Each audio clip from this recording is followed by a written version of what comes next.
So duties, there are two types of obligations upon directors in connection with being the business and affairs of the corporation. Really, really important. Memorize this. It's fiduciary duty, okay, and duty to exercise care, diligence, and skill of a reasonable, prudent person.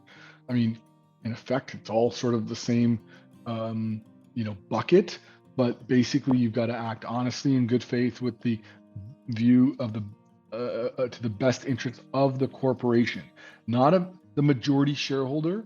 In effect, it's they've got to act with the view to the best interest of the shareholders as a whole.